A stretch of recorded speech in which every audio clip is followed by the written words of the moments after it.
नमस्कार दर्शकों, मैं हूं नाविका कुमार और आप जुड़ रहे हैं मेरे साथ सवाल पब्लिक का शो पर। सुप्रीम कोर्ट के चीफ जस्टिस ने द्वारकाधीश और जगन्नाथ पुरी को लेकर ऐसा क्या कहा कि असदुद्दीन ओवैसी जैसे विद्वान वकील भी आग बबूला हो गए हैं? आज ये आपको मैं बताऊंगी, लेकिन उससे पहले एक छोटी सी कहानी जिससे आपको पूरा माजरा समझ में आ जाएगा। 1893 में अमेरिका के शिकागो में विश्व धर्म सम्मेलन हुआ। स्वामी विवेकानंद ने उसमें मंच से एक कहानी सुनाई। कहानी क्या थी? कुएं में रहने वाले मेंढक की कहानी, जिसे जानकारी ना होने की वजह से अपना कुआं ही समुंदर से भी बड़ा लगता था। मैं आज आपको ये बात इसलिए याद दिला रही हूं क्योंकि भारत राष्ट्र को उसके संस्कार और संस्कृति से काट कर देखने की आदत हमारे राजनेताओं में बार बार दिख जाती है। पता नहीं ये जानकारी का अभाव है या शुद्ध, सिंपल, अनएडल्टरेटेड राजनीति। लेकिन ताजा मामला चीफ जस्टिस ऑफ इंडिया यानी के देश के सुप्रीम कोर्ट के सबसे बड़े न्यायाधीश की, और वो हैं डी.वाई. चंद्रचूड़, जिनके एक बयान पर अजीबोगरीब रिएक्शन सामने आ रहे हैं। मुख्य न्यायाधीश चंद्रचूड़ जी ने हाल ही में द्वारकाधीश और जगन्नाथ पुरी के ध्वजों में मानवता को एकजुटता मिलने की प्रेरणा की बात कही है। इस बयान के बाद आज एआईएमआईएम नेता असदुद्दीन ओवैसी ने ट्वीट करके कहा है कि मेरे लिए सिर्फ तिरंगा ही सभी भारतीयों की एकजुटता को दिखाती है। भारतीय तिरंगा ही अकेला ध्वज या न्याय का ध्वज है। एक संप्रदाय के प्रतीकों को मानवता का प्रतीक बताना एक अजीब बात है। ये और भी अजीब बात है कि ऐसे शब्द संवैधानिक पदों पर बैठे लोग बोल रहे हैं। वतन-ए-अजीज का कोई धर्म नहीं होता। ये सभी धर्मों का सम्मान करता है। ये उनका भी सम्मान करता है जो ईश्वर में यकीन नहीं रखते। जय हिंद। दर्शकों, तिरंगे का सम्मान हम सभी करते हैं। तिरंगा देश की आन बान और शान है। तिरंगा हमारा अभिमान है, इसमें किसी को कोई गुरेज नहीं। लेकिन सवाल पब्लिक का है कि क्या असदुद्दीन ओवैसी तिरंगे के बहाने भारत के सांस्कृतिक प्रतीकों को निशाना बना रहे हैं? क्या ये मुस्लिम तुष्टीकरण की वही राजनीति है जिसकी वजह से कभी भगवा को आतंकवाद से जोड़ा गया था? सवाल पब्लिक का है कि द्वारकाधीश और जगन्नाथ पुरी के ध्वज से अगर प्रेरणा मिलने की बात कही जाए तो इसमें गलत क्या है? आखिर हिंदू प्रतीक संविधान के खिलाफ कैसे हैं? सवाल पब्लिक का आज यही है।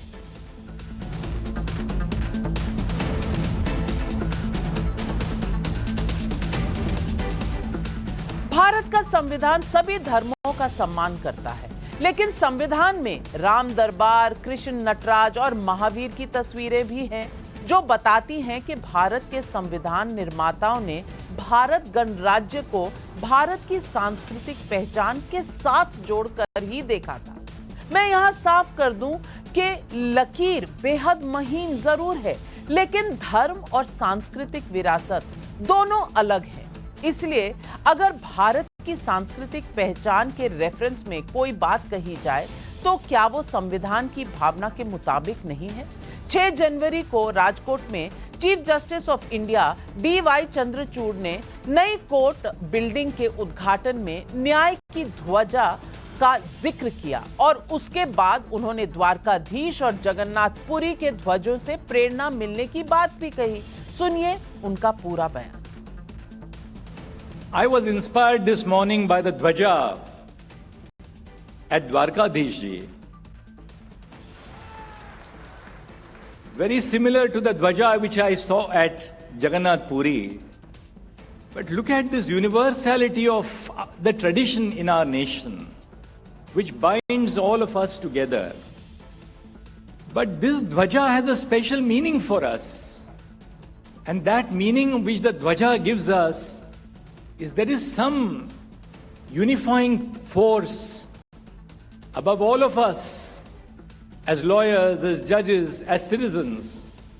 And that unifying force is our humanity, which is governed by the rule of law and by the Constitution of India. Chief justice of India के इस बयान का ओवैसी जी ने तिरंगे की आड़ लेकर विरोध किया तो उनके सुर में सुर मिलाने से विपक्ष के कई नेता और भी पीछे नहीं रहे। सुनिए कांग्रेस नेता उदित राज का ये बयान। My color is a symbol of unity. I support it. I agree with it. And what happened that at the time of independence, RSS, Hindu Mahasabha wanted to have a saffron color flag, Bhagwa Jhanda. They hated tricolor flag, and from internally still they hold the same view. They are waiting that a day will come, they will replace this. आपने उदित राज जी को सुना। उनका आरोप है कि RSS तिरंगे को बदल देगी। अब इन आरोपों का वजन कितना है दर्शक खुद तय करें, लेकिन ये याद दिलाना चाहूंगी कि संविधान के नेचर में अगर कोई बड़ा बदलाव हुआ है तो वो आपातकाल के दौरान हुआ, जब इंदिरा गांधी ने सोशलिस्ट और सेक्युलर शब्द संविधान की प्रस्तावना में जोड़ा था। चीफ जस्टिस ऑफ इंडिया के बयान के बाद जो लोग संविधान का हवाला दे रहे हैं उन्हें कुछ और बातें बताना चाहती हूं। सुप्रीम कोर्ट का ध्येय वाक्य है, मोटो कहते हैं ना, ध्येय वाक्य है यतो धर्मस्तो जय। इसका मतलब है जहां धर्म है वहां जय है। धर्म सिर्फ रिलीजन नहीं होता, धर्म सच्चाई के रास्ते पे चलना, सही कार्य करना भी होता है। धर्म से काम करो, अधर्म मत करो। ये सिर्फ किसी फेथ की बात नहीं हो रही, किसी की भावनाओं की बात नहीं हो रही। ये हमेशा धर्म की लड़ाई क्या होती है? धर्म की लड़ाई सच्चाई की लड़ाई होती है, अपने अस्तित्व की लड़ाई होती है, सही मार्ग पर चलने की बात होती है। अब लोकसभा का ध्येय वाक्य है धर्म चक्र प्रवर्तनाय, यानी धर्म चक्र को आगे ले जाने के लिए। धर्म यहां भी क्या है? धर्म सही रास्ता है। भारत सरकार का ध्येय वाक्य है सत्यमेव जयते, यानी कि सत्य की ही जीत होती है।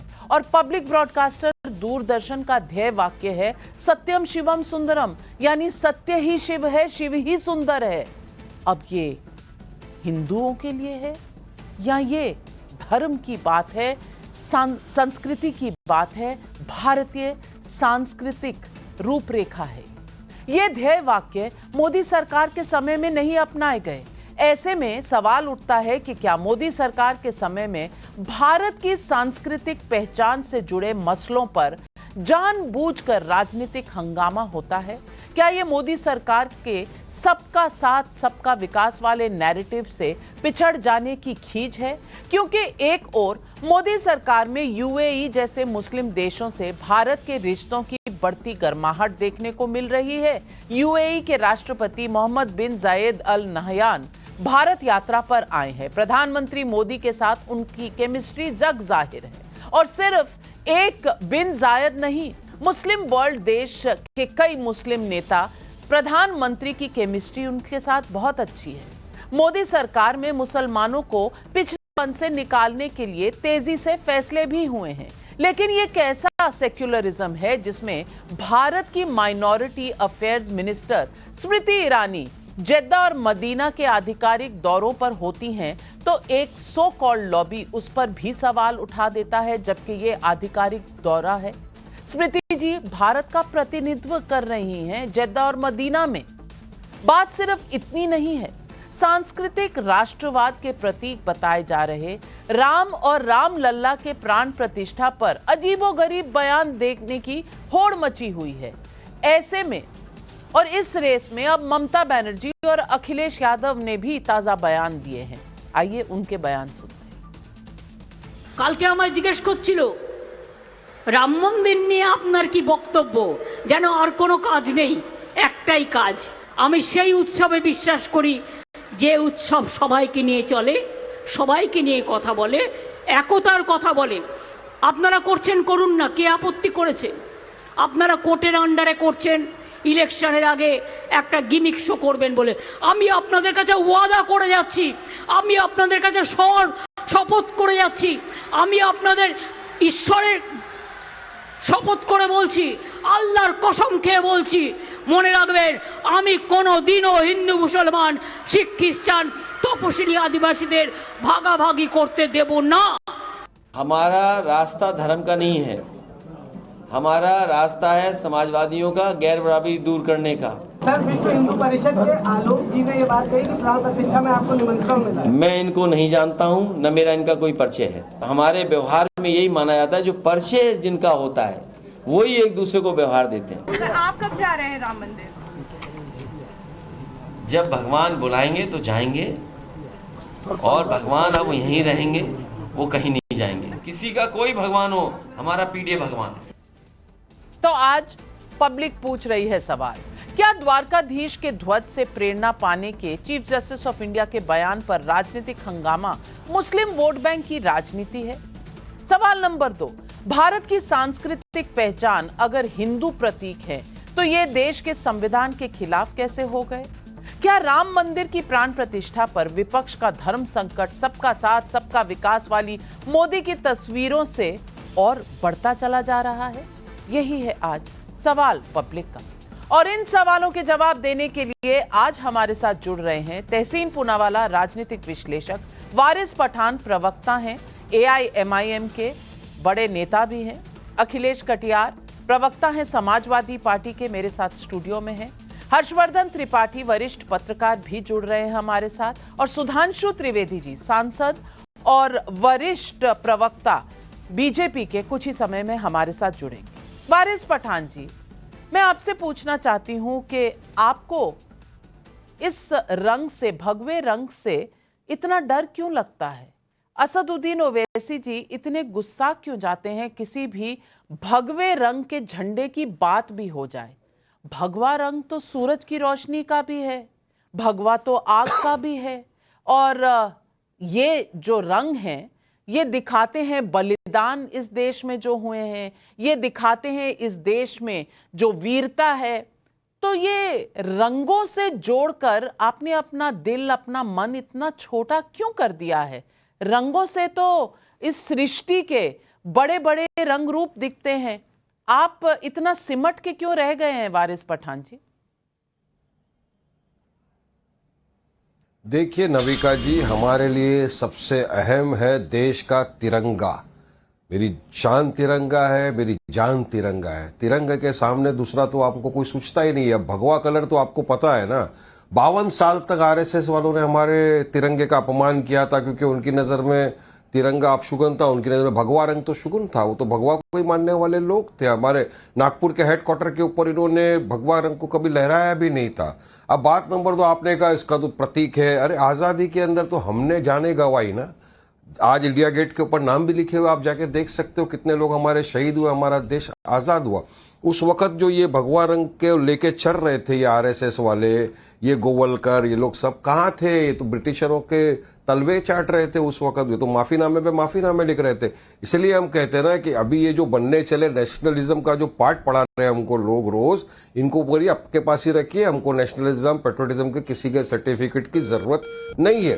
बात नंबर 2 नविका जी, अभी आप अपनी कॉमेंट्री में बता रहे थे सबका साथ सबका विकास मोदी जी कर रहे हैं। अहमदाबाद में गए, गुजरात में, वहां पर शेख जाहिद को गले मिल रहे हैं। अच्छी बात है। वहीं पर नविका जी मैं आपका 10 सेकंड ज्यादा लूंगा टाइम से, लेकिन मुझे बोलने देना।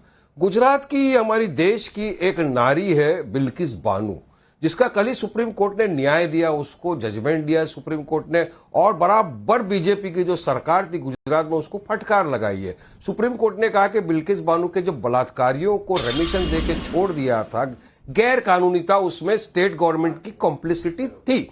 और उसमें इतना ही नहीं, यूनियन गवर्नमेंट ने उस वक्त, यूनियन होम मिनिस्ट्री ने उस टाइम पे उनको गो हेड दिया था कि ठीक है आप जाइए, उनको छोड़ सकते हैं। अब मोदी जी वहां ये बिल्किस बानो के साथ तो बेइंसाफी हुई। तो हम तो यही चाहेंगे ना, ट्रिपल तलाक के टाइम मोदी जी ने कहा था कि भारत की जो मुसलमान नारियां हैं मेरी बहनें, तो मोदी जी, आपकी बहन बिल्किस बानो वहां पर गुजरात में है, आप प्लीज जाइए उसके पास और माफी मांग लीजिए बीजेपी की तरफ से और बोलिए कि ठीक है, हमसे गलती हो गई बिल्किस बहन, हमको माफ कर दो, क्योंकि उच्च न्यायालय ने भी जो फैसला दिया उसमें हमारी गलती हमको स्वीकार कि हमने 11 दरिंदों को छोड़ दिया था।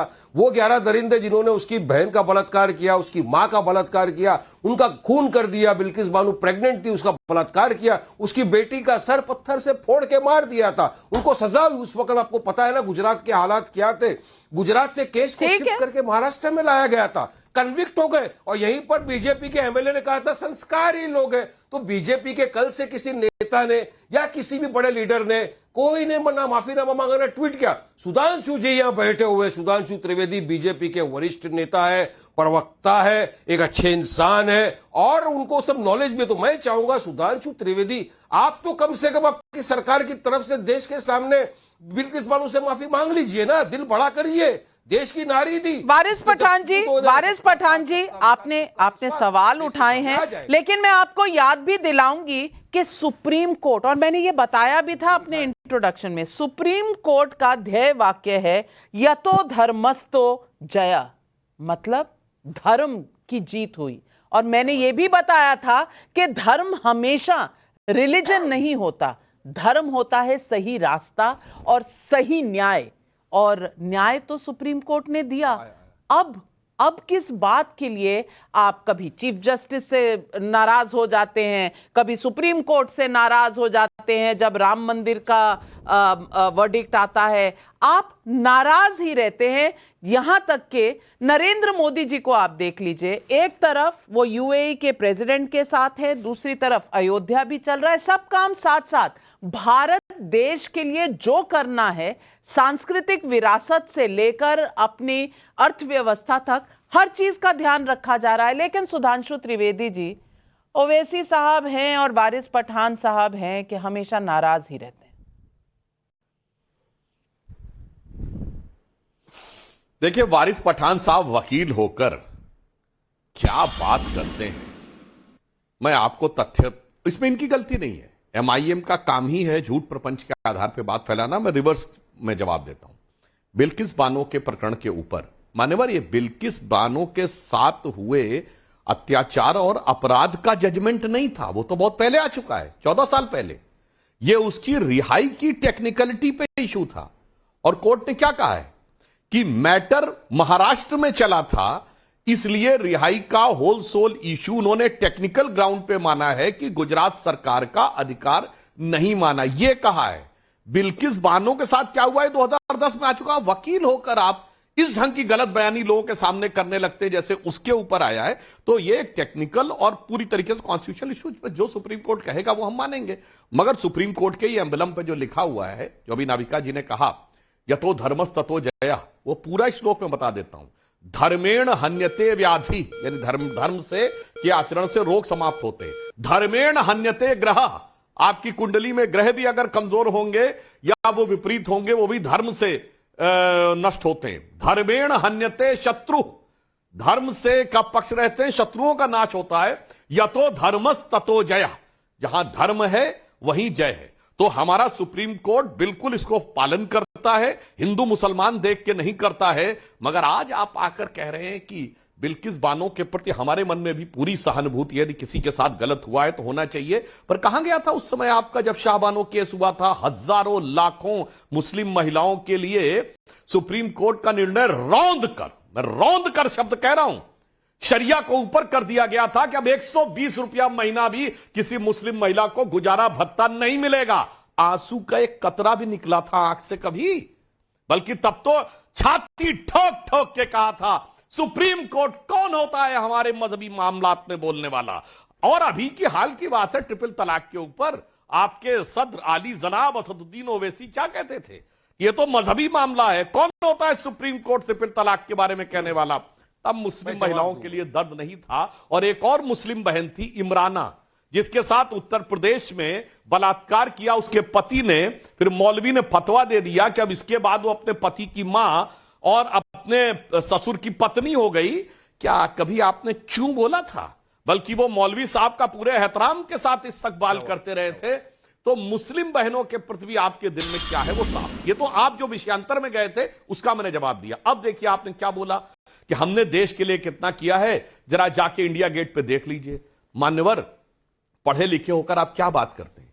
इंडिया गेट पे जो नाम लिखे हुए हैं वो 1911 में जो किंग जॉर्ज आए थे उनके सम्मान में लिखा गया है। और किसी को अगर गलतफहमी हो, मैं दर्शकों से कहता हूं जाके इंडिया गेट देखिएगा जो दिल्ली में रहते हैं और जो बाहर रहते हैं, कभी आप देखिएगा उसमें क्या लिखा हुआ है, built in the memory of king George visited India in 1911 and embossed are those name who have laid down their life for the service of the British empire.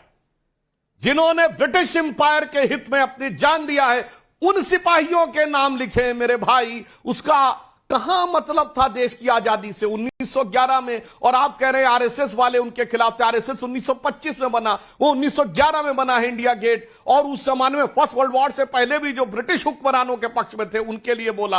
अब आइए तिरंगे के ऊपर। जनाब, ये वही पार्टी है जो कहती है कि कहां लिखा संविधान में कि जब जनगण मन हो तो खड़ा होना चाहिए। ओवैसी जी का आधिकारिक बयान है। आज आप कहते हैं तिरंगे के प्रति आपके मन में पूरा सम्मान है, तो मैं याद दिलाना चाहता हूं मान्यवर, तिरंगे में 3 रंग हैं। हमें बताया गया है भगवा रंग बलिदान और शौर्य का प्रतीक है, सफेद रंग शांति का प्रतीक है, हरा रंग हरियाली का प्रतीक है। मैं दर्शकों से कहता हूं हरा रंग हरियाली का प्रतीक है, यह यूनिवर्सल है, इसका भारत से कोई मतलब नहीं। सफेद रंग शांति का प्रतीक है, यह यूनिवर्सल है, इसका भारत से कोई मतलब नहीं। भारत से यदि किसी रंग का सीधा संबंध है भारतीय संस्कृति परंपरा अस्मिता से, तो वो भगवा है। इसलिए अगर आप देखें तो इन तीनों में भारत और भारतीयता का संबंध सर्वाधिक जिससे जुड़ता है तो वो तो भगवा से, जिसके प्रति आपके मन में हिकारत है। इसलिए मैं कहना चाहता हूं कि हर प्रकार की चीज पे, और एक और बात आपसे कह दूं, जिनको धर्म को लेकर कोई समस्या होती है, भारत के राष्ट्रीय ध्वज पर जो अशोक का चक्र है ना, वो सारनाथ का धम्म चक्र है। धर्म चक्र भारत के राष्ट्रीय ध्वज पे है। तो ये लोगों ने किया क्या है वास्तविकता में? मैं अंत में एक बात और कह दूं नाविका जी, भारत के आजाद होने के बाद भारत और भारतीयता के हर प्रतीक को सांप्रदायिक कह के नेहरू और उनके बाद की कांग्रेस ने भारतीय संस्कृति की श्रेष्ठता, एकता और अखंडता को जो हानि पहुंचाई है, वही अपने बहुत खराब और विद्रूप स्वरूप में 21वीं सदी में इस सेक्युलर का मुखौटा यही सारे मुसीबत की जड़ यही है कि किसी न किसी तरीके से मोदी को नीचा दिखाना है। और वारिस पठान जी, आप जवाब दीजिए कि जो भारतीय तिरंगा है, तिरंगे में भी भगवा है। अब उस भगवा से भी आपको खौफ है क्या? उस भगवे में खौफ है क्या?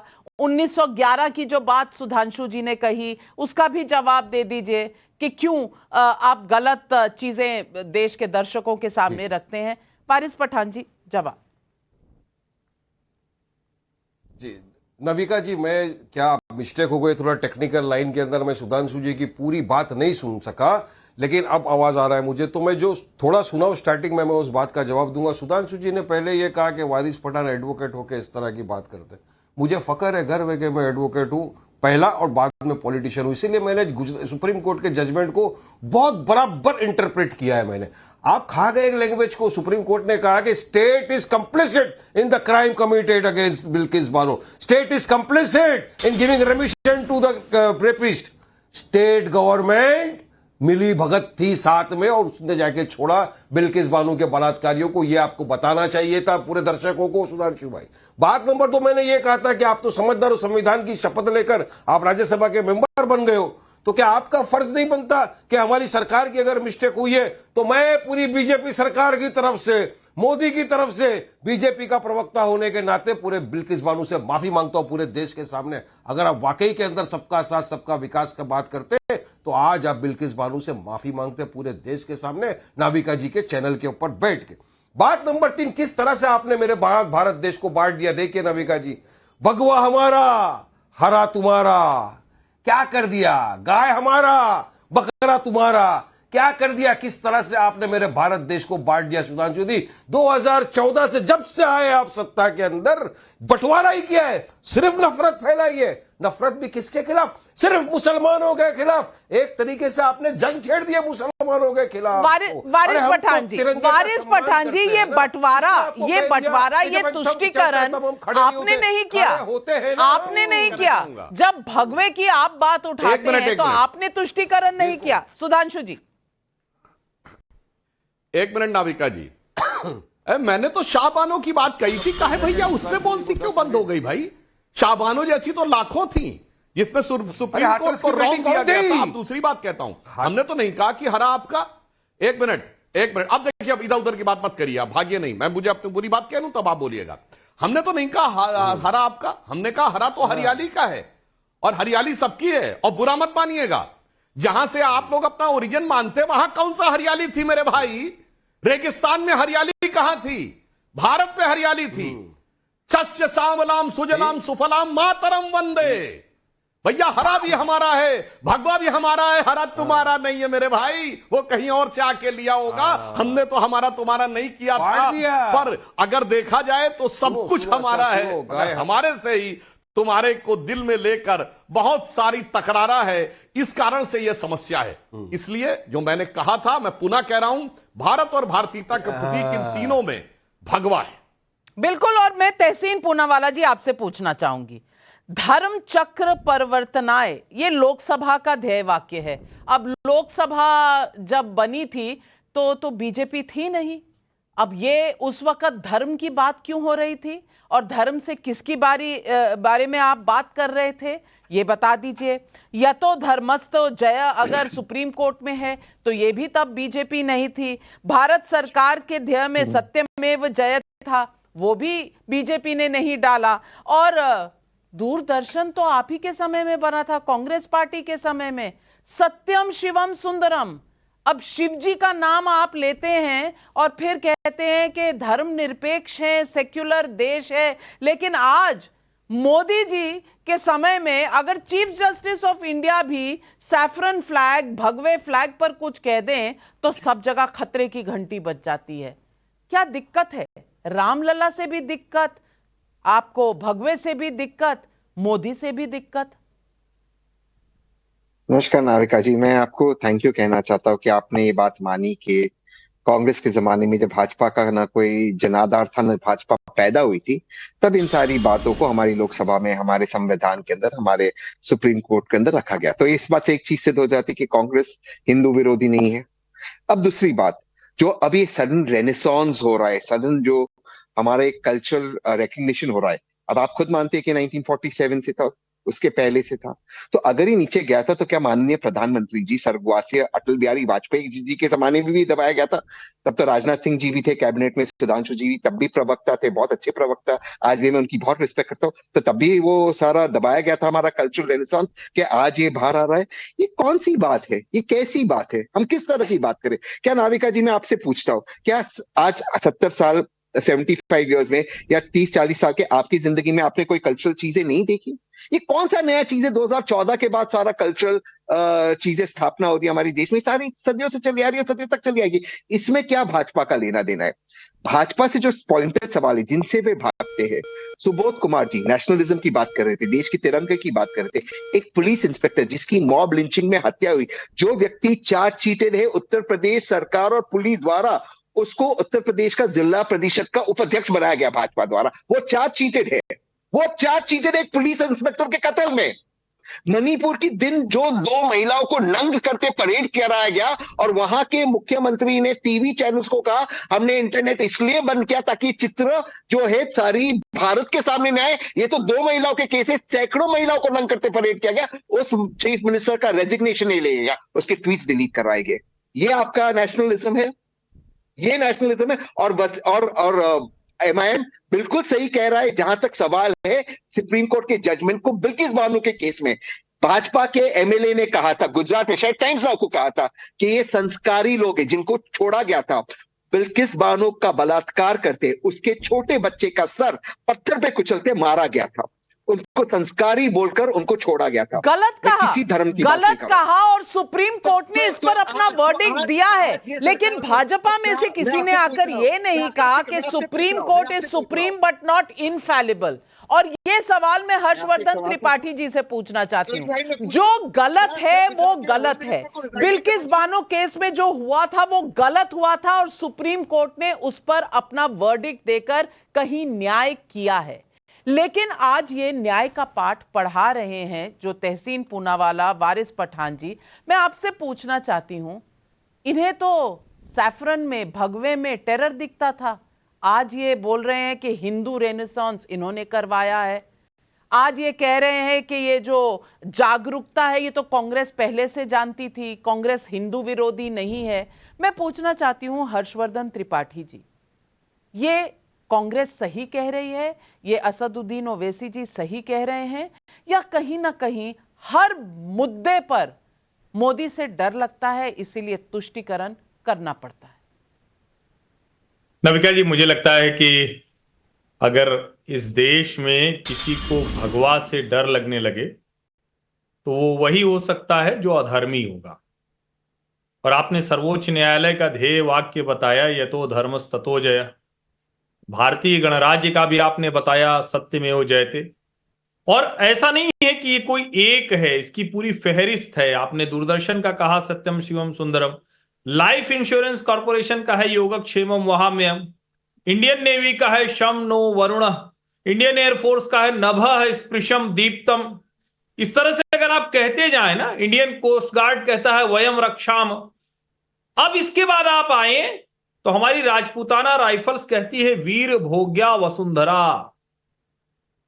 इस देश ने वीरता को सम्मान दिया और उसका प्रतीक है भगवा।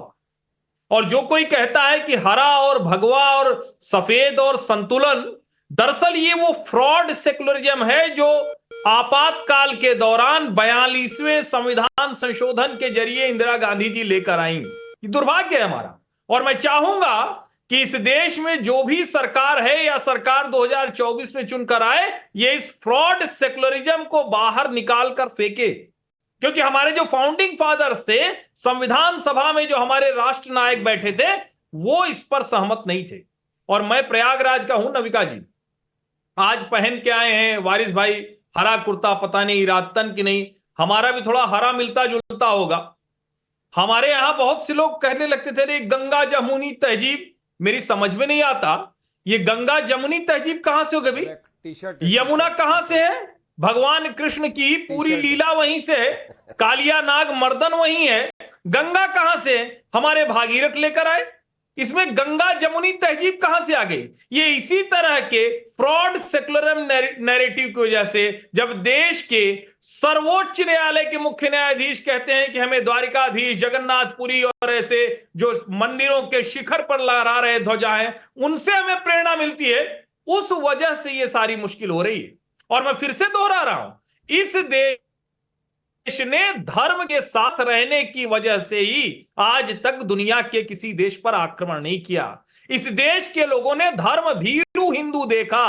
क्यों धर्म भीरू देखा? क्योंकि उसको किसी के खिलाफ अन्याय करना, अत्याचार करना, शोषण करना अपने धर्म के खिलाफ लगता है, इसलिए वो किसी के खिलाफ नहीं जाता। बिल्कुल। और धर्म, मैंने बार बार कहा है, धर्म किसी का रिलीजन सिर्फ नहीं होता, धर्म सच की राह भी होता है। धर्म आप अपने कर्मों को भी कहते हैं कि धर्म की राह पर चलो, यानी कि सच और सही काम करो। और अखिलेश कटियार जी, सवाल यह है कि कभी अखिलेश जी से पूछा जाता है कि आप राम मंदिर जाएंगे, झुंझला जाते हैं, कहते हैं हमारे भगवान तो पीडीए हैं। अब भगवान में भी दिक्कत है, यदुवंशी होने के बावजूद भगवान का नाम लेते हुए, और भगवा शब्द तो भगवान से ही आता है। और भगवा जो रंग है जिससे आज वारिस पठान जी को इतना डर लगता है, क्योंकि असदुद्दीन ओवैसी को डर लगता है, ये भगवा रंग है, ये तो जैन बौद्ध धर्म के लोग भी इस्तेमाल करते हैं।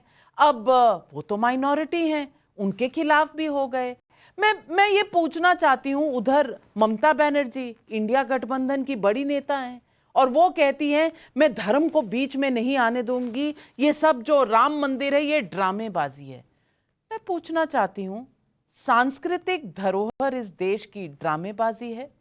और क्या भगवा या धर्म सिर्फ रिलीजन का नाम है या एक सांस्कृतिक निर्देश है हमारे लिए, सांस्कृतिक राह है हमारे लिए, जिस पर चलने से भी लोग आज कतराते हैं? जी नाविका जी, आपने बहुत सारे सवाल एक साथ किए हैं, हम एक एक पे आते हैं। ये जो भगवा रंग है, भगवा रंग छत्रपति शिवाजी महाराज, हम उनके वंशज हैं, उनका रंग था।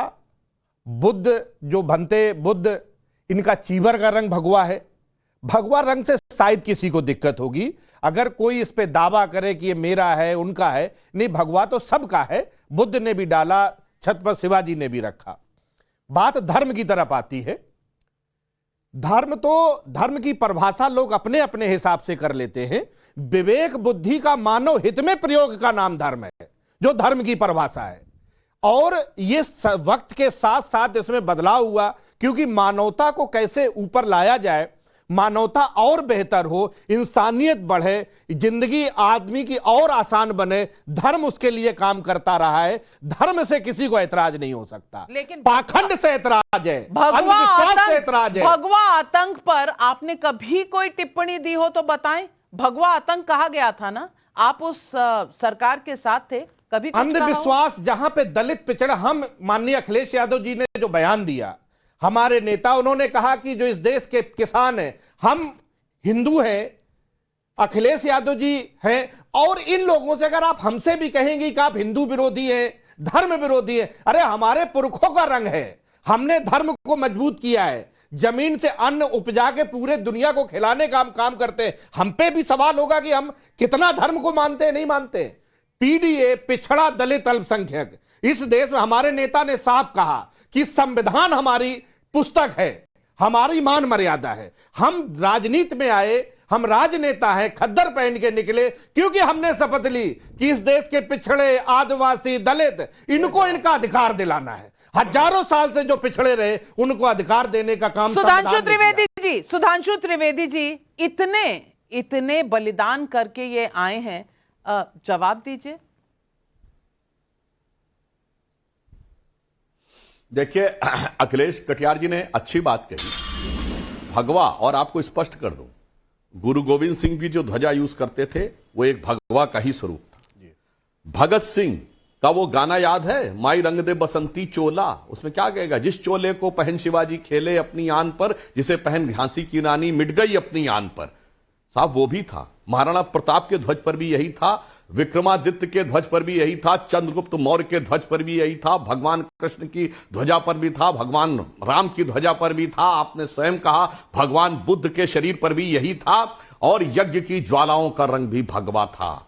मगर अफसोस की बात है, हमने अलग नहीं किया। आपने शिवाजी का नाम लिया, तो छत्रपति शिवाजी ने तो हिंदवी स्वराज्य बनाया था, जिसे आगे जाके हिंदू पद पादशाही बना, जिसके लिए उन्होंने ये लिखा था कि कुंभकर्ण असुर अवतारी औरंगजेब, काशी और प्रयाग में दुहाई फेरी रब की, तोड़े देवालय शहर मोहल्ले के रे, लाखों मुसलमान की ये माला तोड़ी सब की। और काशी करबला होती, मथुरा मदीना होती, शिवाजी ना होते तो सुन्नत तो होती सब की। फिर काहे औरंगजेब वालों के साथ खड़े हो जाते हैं? मान्यवर, शिवाजी की परंपरा के साथ खड़े हुए, यही तो मैं आपसे कह रहा हूं मान्यवर। और जो आपने पिछड़ा दलित कहा, तो मैं विनम्रता से कहना चाहता हूं, अगर उत्तर प्रदेश में दलित नेता के ऊपर पहला ऑफिशियली कातिलाना हमला जो उन्होंने कोर्ट में हलफनामे में दिया, मायावती के जमाने में जो मायावती जी ने दिया, वो आपकी सरकार के समय में हुआ है। दलितों का रिजर्वेशन इन प्रमोशन समाप्त हुआ है, तो आपकी सरकार के जमाने में हुआ है। दलित एक्ट को डाइल्यूट किया गया है, तो आपकी सरकार के जमाने में हुआ है। तो इतना आसान और सहज नहीं है यह कह देना। और मैं तो यह भी कहूं, पिछड़ों की बात करते हैं, पिछड़े तो छोड़ दीजिए, अपनी जाति में एक व्यक्ति बताइए जिसको सत्ता दी गई हो। हमारे मोहन यादव मध्य प्रदेश के मुख्यमंत्री बने हैं, वो भाजपा के दूसरे यादव मुख्यमंत्री हैं। पहले बाबूलाल गौड़ थे, अब वो हैं। मैं इनसे विनम्रता से पूछता हूं कि इनके परिवार में, परिवार के बाहर का एक यादव बताएं जिससे कभी सत्ता दी हो। मुलायम सिंह जी मेरे भाई, मेरे दूसरे भाई, मेरा बेटा, मेरी बहू, मेरा भतीजा, खत्म। लालू प्रसाद यादव जी मैं, मेरा साला, मेरी बीबी, मेरा बेटा, मेरा दूसरा बेटा, मेरी बेटी, खत्म। और सामाजिक न्याय के नाम पर पारिवारिक आय की जितनी वृद्धि ये तथाकथित सामाजिक न्याय के लड़ाई लड़ने वालों ने की है, वो उनके इनकम टैक्स रिटर्न से देख लिया जाए तो साफ हो जाएगा। अखिलेश जी जवाब सही, आप युवा नेता हैं, प्रबुद्धता से समझाइए, सम्मान करता हूं और कहिए कि ये भगवा का विरोध छोड़ दें, राष्ट्र की मुख्य धारा में शामिल। हम लोग तो चाहते हैं कि आप बहुत अच्छे नेता हैं, शिवाजी के बताए हुए किसानों के लिए जो उनके मार्ग थे, उनके फैसले थे, उनके साथ आप भी आके खड़े हो।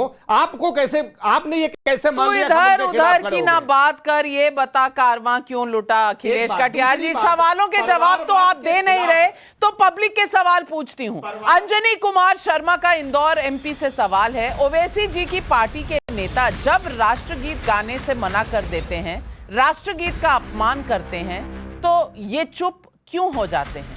अब बताइए, आप तो राष्ट्र के सम्मान में कहते हैं। वारिस पठान जी, पब्लिक अब पूछ रही है। झूठ बात है। जब भी नेशनल एंथम पढ़ा गया, राष्ट्रगीत पढ़ा गया, जहां भी पढ़ा गया, हम खुद खड़े होकर पढ़ते हैं, हमारे तिरंगे को हम सैल्यूट करते हैं। मगर नाविका जी, यहाँ पर आप जो बार बार कहाँ लिखा है संविधान में मुझे बोलने के लिए? कहाँ लिखा है संविधान में? आज असंवैधानिक असंवैधानिक बात क्यों कर रहे हो? कहाँ लिखा है संविधान में? दिखा दो कॉन्स्टिट्यूशन के अंदर, इसके अंदर संविधान पे आ गए, बताओ कहाँ लिखा है मुझे बोलने का? बिल्कुल नेशनल एंथम को हम सब, नेशनल एंथम संविधान में तो ये भी नहीं लिखा है बड़ों का सम्मान करते रहेंगे, सैल्यूट करते। अभी सुनिए, अभी नविका जी, आप बार बार आप और सुधांशु जी बोल रहे हैं इनको भगवा रंग से नफरत है। देखिए, हमको कोई रंग से सुधांशु जी नफरत नहीं है, ना भगवा से, ना सफेद से, ना काले से, ना पीले से। अब सफेद चावल के अंदर हम लोग भगवा रंग डालते हैं तो ही तो बनता है ना जर्दा। तो क्या हम उससे नफरत करेंगे? हम हमारे खाने से कभी नफरत कर सकते? नहीं कर सकते ना। आप लोग भगवा के नाम पे जो गंदी राजनीति कर रहे हैं ना, नफरत उस चीज पे है। और असदुद्दीन ओवैसी साहब, वो जब चीफ जस्टिस ऑफ इंडिया के एक शब्द पर जो ये सब कह देते हैं, वो राजनीति नहीं कर रहे। पब्लिक पूछ रही है सवाल। संतोष सराफ का मंडला मध्य प्रदेश से सवाल है, जो राष्ट्र अपने इतिहास, अपनी संस्कृति को, अपनी जड़ों को भुला देते हैं, उनका हाल पड़ोसी राष्ट्र जैसा हो जाता है। ओवैसी जी ये क्यों भूल जाते हैं? किशोर कुमार विद्रोही का चंडीगढ़ से सवाल है। मेरा सवाल है ओवैसी और उनके नुमाइंदों से, तिरंगे वाली बात तो ठीक है, लेकिन उनकी अपनी पार्टी का क्या नाम है और उस नाम का किस संप्रदाय या धर्म से संबंध है, ये भी जरा बता दें। सोम का जलगांव से महाराष्ट्र से सवाल है, ये भी आप ही का राज्य है। AIMIM के नेताओं को सिर्फ मुस्लिम दर्द ही क्यों दिखाई देता है, बाकी जगह चुप क्यों हो जाते हैं? जवाब दीजिए वारिस जी। मैं तहसीन आपके पास आ रही हूँ, 30 सेकंड में जवाब दीजिए। अच्छा, जवाब देता हूँ। जिन लोगों ने भी सवाल किया है, मैं तमाम लोगों को दिखाना चाहता हूं कि बिल्कुल हमारी पार्टी का नाम ऑल इंडिया मजलिस इत्तेहादुल मुस्लिमीन है। जिस तरह अकाली दल है, जिस तरह शिवसेना है, वो शिवसेना जिसके साथ बीजेपी इतने साल सत्ता में थी और अभी भी सत्ता में आ रही थी, मगर टूट गया, डाइवोर्स हो गया, तो हमारी पार्टी का नाम है। लेकिन हम सेक्युलरिज्म की जीती जागती मिसाल है। याद रखो भाई लोग, जो सवाल किए है, हमारी पार्टी ने दलित भाइयों को टिकट दिया। हमारी पार्टी में नॉन मुस्लिम हमारे भाई कॉर्पोरेटर भी है हमारे पास। बताओ बीजेपी के पास कौन सा आज की तारीख में कैबिनेट मंत्री है जो मुसलमान है? आजादी से लेके अब तक एक भी मुसलमान कैबिनेट मिनिस्टर ही नहीं है। दिया था बहुत सारे, अरे हमारी बहुत महिलाओं को टिकट दिया हमने। आप गुजरात चलिए, हमारे साथ मध्य प्रदेश चलिए, आप मेरे साथ चलिए, अभी तमिलनाडु के अंदर, महाराष्ट्र में हमने टिकट दिया। जहां चुनाव हो गया है वहां हमारे पास महिला नहीं थी, लेकिन जहां अभी होना है मैं वहां की सैर कराने ले जाऊंगा। ये वारिस पठान जी, आपका जवाब जो है वो गले नहीं उतर। तहसीन पूनावाला, महिलाओं का सम्मान हम करते हैं। तहसीन पूनावाला, अब वारिस पठान जी तो खुद को सर्टिफिकेट दे चुके हैं, आप अपने आप को क्या सर्टिफिकेट देंगे? नहीं, मुझे ना सर्टिफिकेट देना है, ना मुझे भाजपा के सर्टिफिकेट की जरूरत है। लेकिन मैं एक चीज, मैं वारिस पठान जी और ओवैसी साहब से बिल्कुल इत्तेफाक नहीं रखता हूँ, लेकिन मैं एक चीज इनके फेवर में कहूंगा। आप वंदे मातरम कहे ना कहे, मैं तो कहता हूँ वंदे मातरम, लेकिन अगर ऑब्जेक्शन है कि वंदे मातरम नहीं कह रहे, वारिस पठान वो इंसान है जो 5 बार इस पाक भारत की धरती पे सजदा करता है। इससे ज्यादा उसके लिए पाक क्या होगा? इस धरती के लिए वो अपनी जान कुर्बान कर सकता है। किसने आरएसएस के लोगों ने इस धरती के लिए जान कुर्बान की? देखिए मैं इनके सेपॉलिटिकल डिफरेंस है, लेकिन इस धरती के सामने 5 बार सजदा करते हैं ना। दिल दिया है, जान भी देंगे है वतन तेरे लिए। देखिए हमें कोई अधिकार नहीं किसी के पेट्रियोटिज्म पे सवाल पूछना। बिल्कुल ये बात सही है कि हम उनसे अगेंस्ट है, और अगर उन्होंने कोई स्टेटमेंट चीफ जस्टिस के खिलाफ है वो अलग बात है, लेकिन सब लोग तिरंगे के सामने अपना सजदा करते, सब लोग तिरंगे के सामने अपना सर झुकाते, ये हमारे खून में बसा है। इस तिरंगे का एक ही ऑर्गेनाइजेशन ने अपोज किया, वो है आरएसएस। क्या कहा? अचूक है, इस तिरंगे को अचूक कहा, अचूक कहा। सुधांशु त्रिवेदी जी जवाब दीजिए, दोनों का जवाब दीजिए। देखिए, पहली बात तो वारिस पठान जी शिवसेना का नाम सांप्रदायिक कह गए।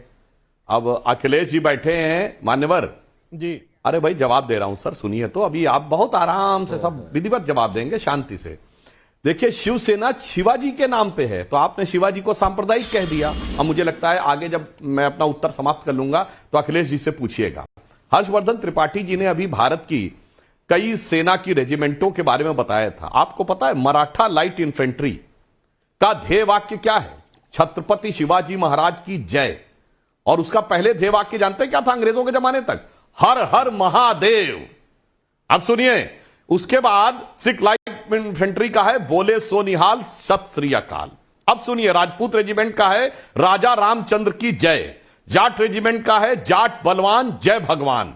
अब सुनिए, गोरखा रेजिमेंट का है जय महाकाली आयोरी गोरखाली। अब आप और सुनिएगा, गलवान में जो हमारे सैनिक बलिदान हुए थे, बिहार रेजिमेंट का आदर्श वाक्य, थोड़ा कान खोल कर सुनिएगा वारिस पठान जी, बजरंग बली की जय। भाई ये सारे के सारे वो उद्घोष थे जिनको अपने हृदय में धारण करके लोगों ने अपने प्राण दिए। इसलिए मैं आपसे कहना चाहता हूं जनाब, ये जो आप कहने का छलावा ओढ़ते हैं ना, ये सारी की सारी चीजें भारत की मूल संस्कृति की थी, जिन्हें सांप्रदायिक कर दिया गया जब भारत के कॉन्स्टिट्यूशन के साथ फ्रॉड करके आपातकाल के समय में उसका प्रीएम्बल बदला गया। ये मैं फ्रॉड इसलिए कहता हूं, बाबा साहब अंबेडकर ने कहा था संविधान का प्रीएम्बल संविधान की आत्मा है, और वो आत्मा बदली गई तब जब संविधान की और लोकतंत्र की आत्मा कुचल दी गई थी, सारा विपक्ष जेल में था। अब मैं तहसीन भाई का जवाब देता हूं। तहसीन भाई ने पिछले वाले शब्द में कहा कि आरएसएस वो भाजपा तो थी ही कहां 47 में। अब हमसे सवाल मांगने लगे कि स्वतंत्रता आंदोलन में हमने कितना जान दिया, मगर आरएसएस ने क्या किया आपको बता देना चाहता हूं। जवाहरलाल नेहरू ने 26 जनवरी 1963 को संघ को गणतंत्र दिवस परेड में इसलिए बुलाया कि 1962 के चीन के युद्ध के समय संघ ने जो साथ दिया नेहरू जी का, उस जवाहरलाल नेहरू का जिसने प्रतिबंध लगाया था हमारे ऊपर, हमने आपसी विरोध छोड़कर साथ दिया। नेहरू जी ने भूरी भूरी तारीफ की और गणतंत्र दिवस से बुलाया। अब सुनिए मान्यवर, 1965 वॉर के समय लाल बहादुर शास्त्री जी ने द्वितीय सरसंघ चालक माधवराव सदाशिवराव गोलवलकर यानी श्री गुरु जी को आज कंसल्टेशन के लिए बुलाया। क्यों? 65 के युद्ध के समय संघ की भूमिका की तारीफ। बिल्कुल। अब सुनिए, स्वतंत्र भारत के इतिहास में पहला बलिदान राष्ट्रीय अखंडता के लिए श्यामा प्रसाद मुखर्जी ने दिया। और सुनिए, जिस समय बहुत लंबी है, 30 सेकंड वारिस पठान जवाब दीजिए, 30 सेकंड में जवाब दीजिए वारिस पठान, समय कम है मेरे पास। देखिए, अभी इन्होंने कहा, अभी सुधांशु जी ने कहा शिवसेना का, मैंने किया, इन्होंने कहा हमारी पार्टी का नाम क्या है, मैंने कहा ऑल इंडिया मजलिस इत्तेहादुल मुस्लिमीन, जैसे शिवसेना की पार्टी का नाम। क्या मैंने शिवसेना को बदनाम किया? नहीं, शिवाजी महाराज की इज्जत तो आप मैं हम सब करते हो, तो ग्रेटेस्ट वॉरियर थे हमारे जमाने के।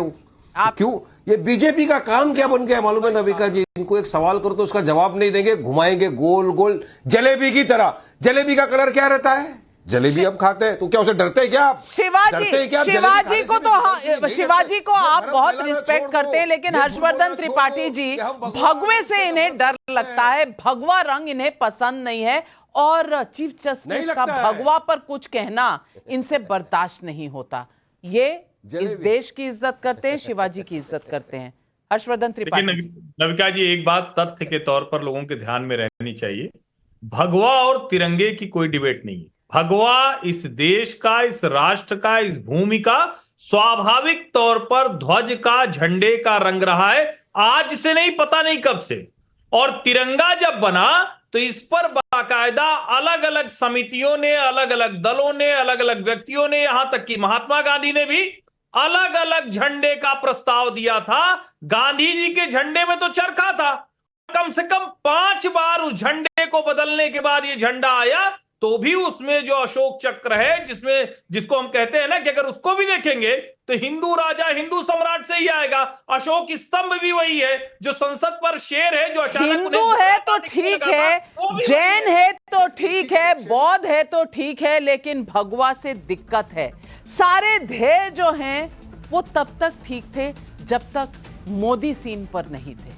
जब से मोदी आए हैं, भगवा से भी परहेज है, हिंदू शब्द से भी परहेज है, और धर्म सिर्फ रिलीजन बन के रह गया है।